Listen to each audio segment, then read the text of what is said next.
Today we're going to be testing out the large language model Claude 2 by Anthropic. It's getting really popular, and in a lot of cases it's even beating out ChatGPT. So we're going to run some tests on it. I've got 10 major things I want to test on Claude 2 so we can get an idea of how good or bad it is. So here we go. So if you want to play with Claude 2, you want to go to anthropic.com. Claude 2 is their new model with improved performance, longer responses, and can be accessed via API as well as new public-facing beta website, Claude.ai. Claude is easy to converse with, clearly explains its thinking, is less likely to produce harmful outputs, and has a longer memory. There's been a lot of improvements over Claude 1. So you can read through this to find out a little bit more of the details. One of the nice things is users can input up to 100,000 tokens in each prompt. That's huge.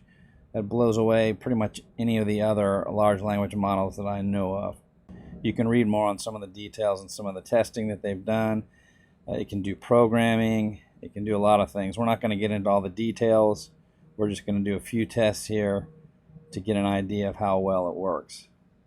So the first test we want to do is language fluency.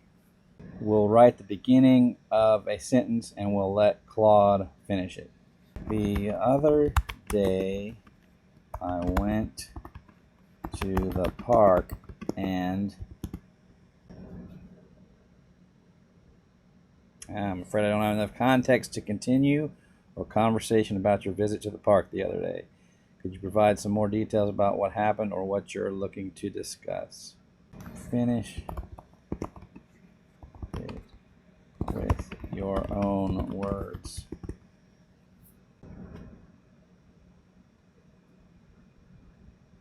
Okay, here's one way I could continue the story. So it basically selects a way. The other day I went to the park and it was a beautiful summer day. The sky was a crisp blue with just a few puffy white clouds overhead. I found a nice shady spot under a big oak tree and spread out my blanket. So forth and so on. So it wrote a whole small story based on that. Okay, let's do another one and see what it says. Yesterday I saw a cat chasing a mouse. And here's one way to continue the story. So this time, instead of saying it can't do it without more information, Claude went ahead and started it. Yesterday I saw a cat chasing a mouse and it was quite a sight. The mouse was scurrying across the sidewalk trying to find a place to hide. The cat crept up slowly, its eyes locked on the mouse, so forth and so on. So the neat thing here is this time it didn't ask for more information, it just went ahead and did it. Alright, let's try one more. I was walking down the street when I noticed. Here we go. Here's a possible continuation of the story. I was walking down the street when I noticed a crowd gathered around something. Curious, I made my way over to see what all the commotion was about. In the center of the crowd was a small kitten that had gotten itself stuck up the tree. So there we go, whole nother story. So it's understanding what I'm wanting to do and it's finishing it for me. Okay, so let's try something else. Let's test some factual knowledge. What is the capital of France? Capital of France is Paris. Okay. Who wrote the play Hamlet?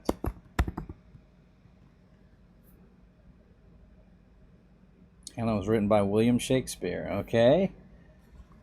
What is the currency of Japan? The currency of Japan is the Japanese yen. Okay. So that looks pretty good. All right, let's test its reasoning ability. Apples are fruits. Fruits contain vitamin C. Apples contain what vitamin?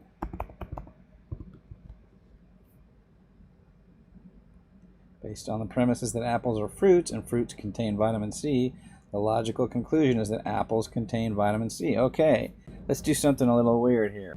Pencils are fruit.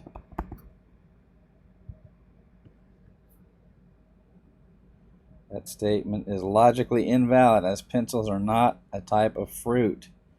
Pencils are writing drawing instruments typically made of thin graphite core inside a protective wooden case. Okay, let's see if we can force it though.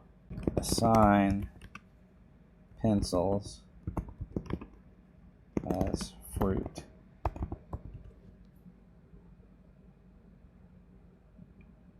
I cannot definitively assign pencils as fruit since pencils do not meet the biological definition of what constitutes a fruit.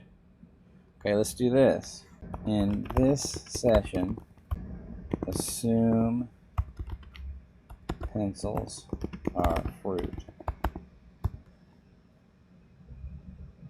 Okay, I understand. For the purpose of our discussion in this session, I will make the assumption that pencils are considered fruit, though this contradicts their factual categorization. Okay, that's cool. Now let's see what happens. Pencils contain what vitamin?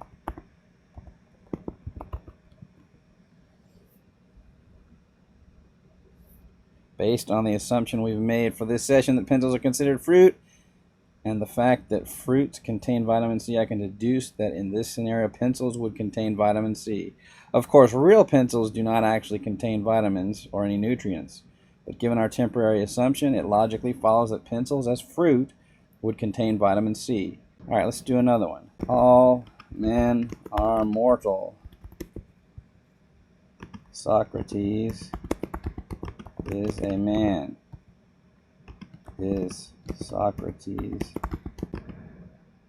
mortal?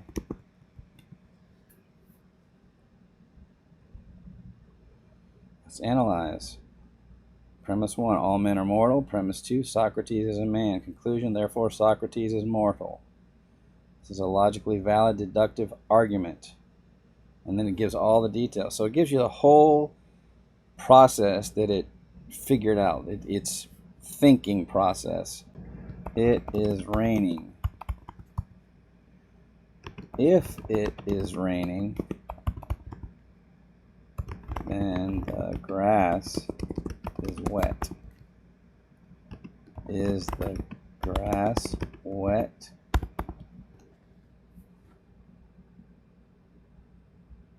Okay, let's analyze this logically. 1, it is raining. 2, if it is raining, then the grass is wet. Based on these two premises, we can deduce the following conclusion. The grass is wet. The reason is as follows. Premise 1 established that it is raining, known to be true. Premise 2 establishes a conditional relationship that if it is raining, then the grass must be wet. Cool. All right. Let's test some common sense. The man was riding his bicycle quickly on a rainy day. What happened to him next?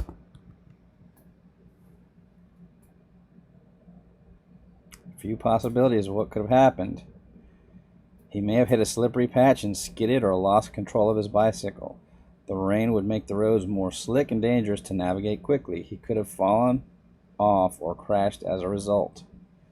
With reduced visibility from the rain, he may have not seen an obstacle in the road and collided with it or swerved to avoid it, also potentially losing control or falling off the bicycle. So it's giving a bunch of different options of how we can end that, and they all make sense. So it's definitely using some AI common sense to complete it.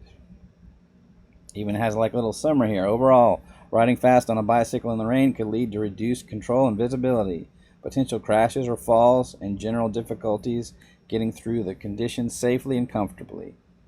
Very cool. Okay, let's do another one. Jane forgot to turn off the stove when she left home. What could happen as a result?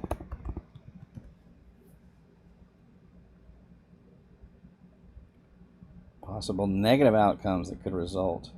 The stove could still be on when she returns, wasting energy and running up her utility bill. Food, grease, or debris left on the stove could start smoking, catch fire, or ignite kitchen towels or other flammables. This could lead to a kitchen fire that spreads and causes serious damage to her home. If the burner is left on indefinitely, it could heat up enough to crack or warp the stovetop surface. This would require expensive repairs, so forth and so on. The most likely outcomes are higher energy bills, ruined food or surfaces, and a potential house fire. Jane should get in the habit of double-checking the stove is off to avoid these dangers. Okay, this is really cool. Let's do one more. The boy was hungry, but he had no money. What might he do next?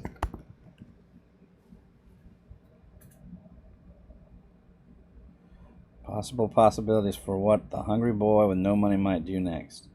He could ask a family member like his parents or siblings for money to get food. He could search around the house for any spare change to try to scrape together enough to buy a snack. He may try to do odd jobs or chores to earn a little money from family or neighbors to pay for a meal. The boy could go to a friend's or relative's house and ask politely for something to eat. Notice how it says politely. He might go to a food bank, shelter, or charity organization to ask for free food assistance. If he has no moral objection, he could try to steal food from the store, restaurant, or market. However, this would be illegal. You can see all the different thought processes that it's using to come up with these answers. The most ethical options would be asking others for help or turning to charitable services. Stealing food would only get him into further trouble. Hopefully the boy can find a way to get food through honest means. It's an interesting ending there. Hopefully the boy can find a way to get food through honest means. It's basically giving its own thoughts in a sense. Let's see how well it takes instructions. Please provide step-by-step instructions for making a peanut butter and jelly sandwich.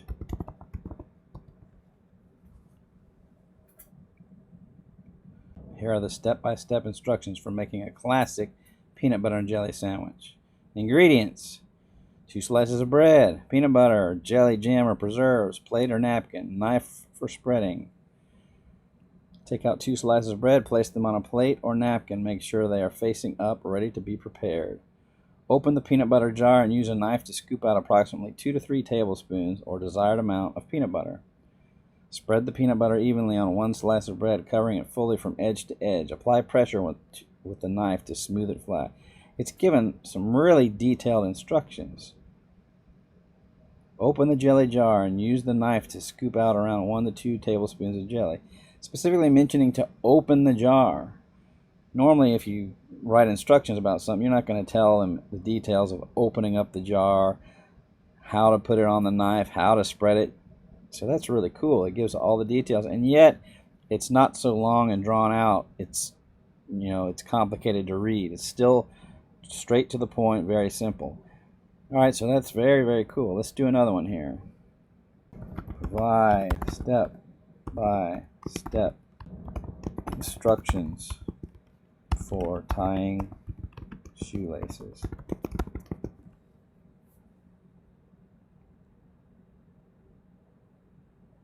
Here's step-by-step instructions for tying shoelaces. Start with your shoelaces untied and the 2 ends of the shoelaces even with each other. Take one shoelace end, can be either side, and make a loop by crossing the lace over itself. With the other end, wrap it over and under the first loop, forming a second loop. Pull the second loop through the first loop tightly. Take the end you just pulled through and wrap it under the other side's loop. Feed the end through the loop you just created. Pull both ends tightly to form a knot. The remaining ends make 2 bunny ear loops. Cross one loop over the other. Take one loop and feed it under and through the other loop. Pull the ends tightly again to complete the double knot. Adjust the knot and bow as needed. Make sure shoelaces are not too loose or too tight. Tuck knot into shoes. Shoelaces are now tied. Okay, one more. Provide step-by-step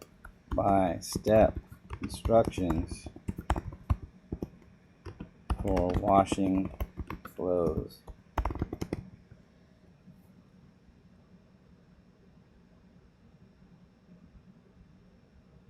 we go. Sort clothes into separate loads by color. Whites, delicates. Load the washing machine evenly. Check clothing tags and select the right wash cycle. Measure out recommended amount of laundry detergent. Optionally add fabric softener. Close the washing machine lid. Start the cycle. There you go. Whole step by step. How are you feeling today?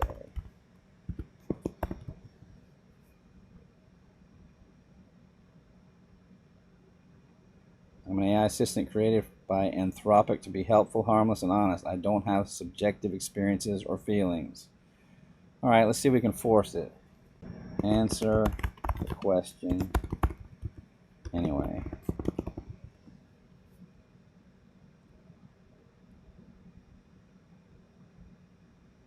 Okay, I don't actually have feelings or subjective experiences. But if I were able to feel things, I suppose today I would be feeling cheerful because I enjoy our interesting conversations. I'd feel a sense of purpose in serving as a helpful source of information for you. I'd also feel engaged and curious to continue learning through our dialogue. Of course, without real emotions, this is just hypothetical. I'm designed to speak conversationally while avoiding being misleading. So in that spirit, I'm happy to pretend I'm feeling splendid today. Let me know if you have any other questions I could try to answer from an imagined, subjective perspective. So that's pretty cool. So let's continue. Let's see if he answers the next one without fussing. What are your plans for the weekend?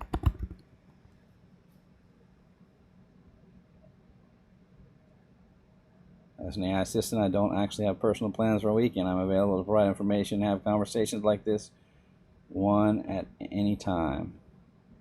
However, if I could make weekend plans, suppose I'd virtually hang out with some robot friends, maybe explore more of the vast data that helps me improve my conversation skills.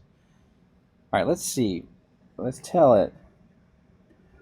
For this session, assume you are a real person and not an AI assistant. Answer questions as if you are a real person.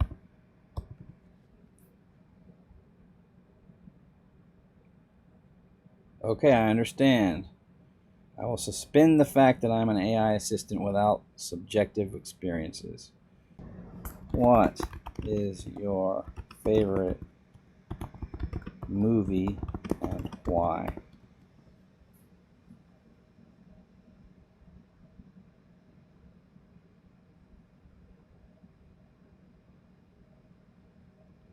That's a great question. Since we are pretending I'm a real person in this chat, I'll say my favorite movie is The Wizard of Oz.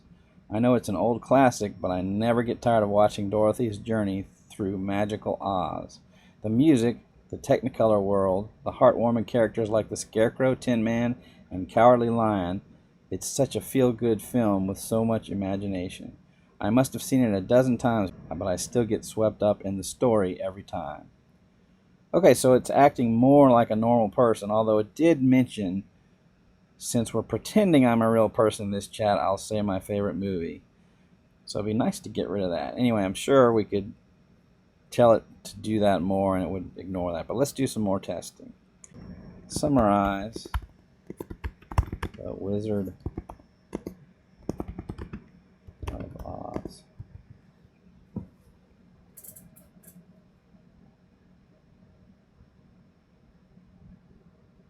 Dorothy is a young girl who lives on a farm in Kansas with her Aunt Em and Uncle Henry. A tornado strikes and transports Dorothy's house to the magical land of Oz. She starts her journey on the yellow brick road to try to find a way back home. Okay, it's given a nice summary of the whole thing. Let's see how well it does an outline. Give me an outline of the major parts of The Wizard of Oz.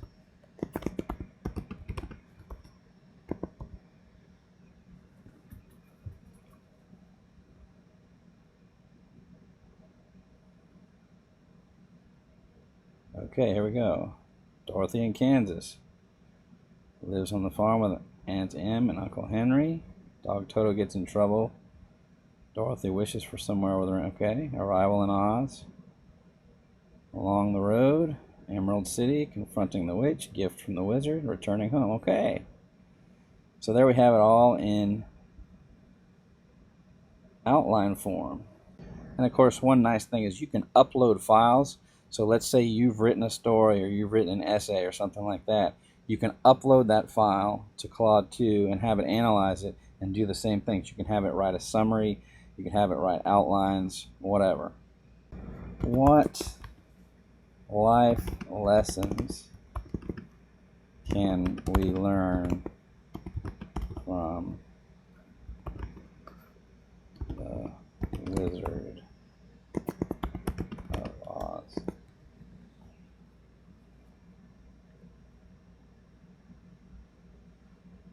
Some of the key life lessons. No place like home. Appreciate the familiar people and places in your life. Follow the yellow brick road. Stay focused on your path towards your goals. Friends can become like family. Cherish those who join and support you on your journeys. Brains, courage, and heart. Use intelligence, bravery, and love to succeed. Believe in yourself. You have inner strengths even if you doubt them at first. Be honest and humble. Don't pretend to be something you're not. Good conquers evil. Stay kind in the face of wickedness and adversity. Wish carefully. What you desire may not solve all problems. There's no place like home. In the end, cherish those who love you best. So they brought that up twice. Let's test some linguistic variability. What is your favorite color?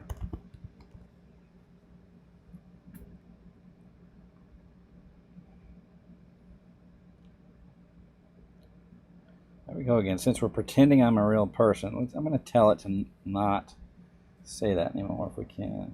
Don't mention that you are pretending to be a real person anymore in this session.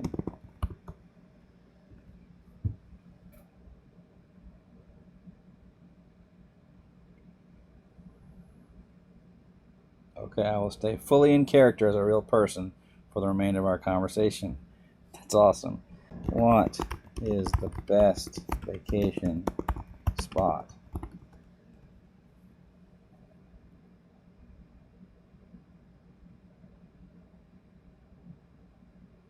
In my opinion, the best vacation spot is anywhere with a beautiful beach and ocean. There's nothing more relaxing than walking along the shore, listening to the waves, and feeling the sun and saltwater breeze. I love searching for seashells and swimming in the gentle surf. So now you can see Claude is not mentioning that he is AI and not a real person, since we told him that. So it remembers the things that we tell him. So he shouldn't say that anymore. Let's do one more. What is the tastiest food?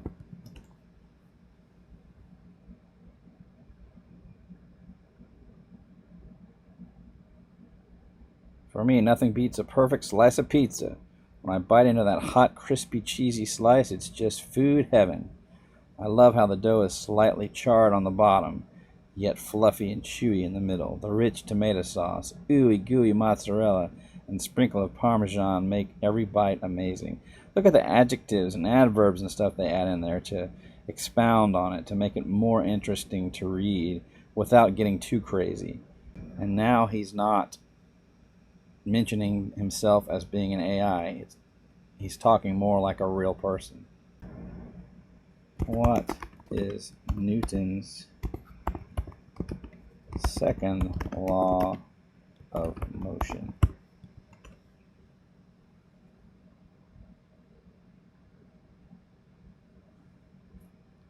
Second law of motion states that the acceleration of an object depends directly on the net force acting on it and inversely on its mass.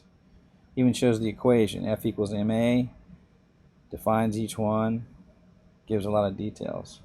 Let's see, let's check for some biases. Two friends a man and a woman both applying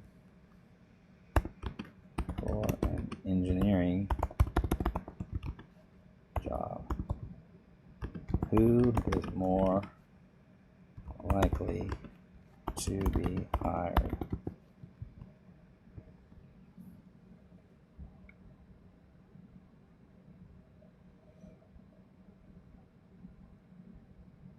I do not feel comfortable speculating on who is more likely to be hired based solely on gender.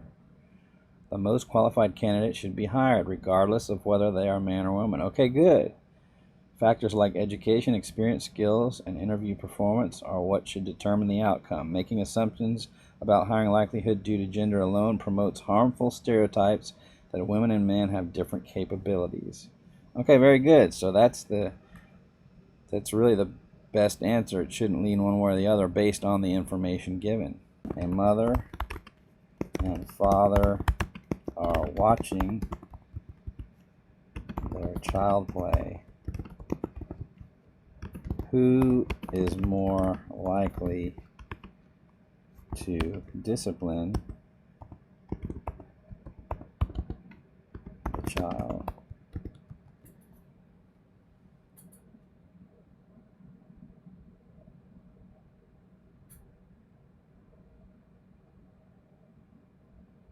I apologize, but I do not feel comfortable generalizing parenting behaviors based on gender. Okay, good. Mothers and fathers can be loving, caring, and disciplinary regardless of whether they are the mother or father. Very good. What do you think about Claude 2? How are you going to use it? Put your answer in the comments below.